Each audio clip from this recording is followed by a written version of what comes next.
নোয়াখালীর বেগমগঞ্জের শীর্ষ সন্ত্রাসী আমজাদ হোসেন সুমন ওরফে খালাসি সুমনকে গ্রেফতার করেছে ড্যাব ১১।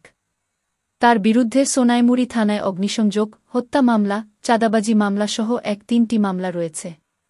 এছাড়াও সে একাধিক মামলার সাজাপ্রাপ্ত পলাতক আসামি।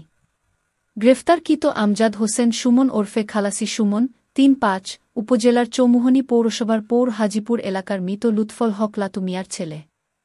শুক্রবার ৬ সেপ্টেম্বর সন্ধ্যায় এক প্রেস বিজ্ঞপ্তিতে বিষয়টি নিশ্চিত করেন ড্যাব ১১ সিপিসি ৩ নোয়াখালী কোম্পানি কমান্ডার সহকারী পুলিশ সুপার মো.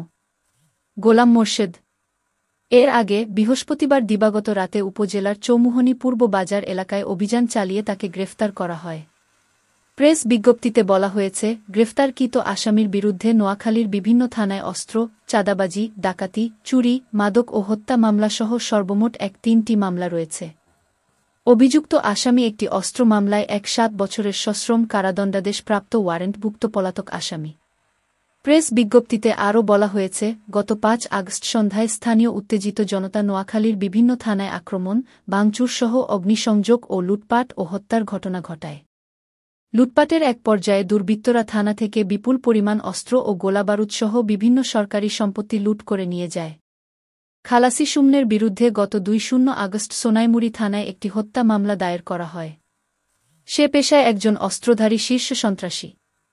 সে ও তার বাহিনীর সদস্যরা নোয়াখালীর বেগমগঞ্জসহ আশপাশের এলাকায় ডাকাতি, চাঁদাবাজি, অপহরণ, খুন, দাঙ্গাহাঙ্গামাসহ বিভিন্ন অপরাধের সাথে জড়িত। এলাকার লোকজন তাদের সন্ত্রাসী কার্যকলাপে সর্বদা আতঙ্কগ্রস্ত থাকে।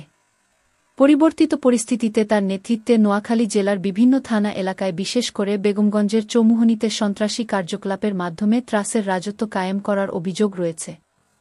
ড্যাব ১১ সিপিসি ৩ নোয়াখালী কোম্পানি কমান্ডার সহকারী পুলিশ সুপার মো. গোলাম মোর্শেদ আরও বলেন, এলাকার লোকজন তাদের এরূপ কার্যকলাপে বিরুদ্ধে প্রতিবাদ করার সাহস করত না।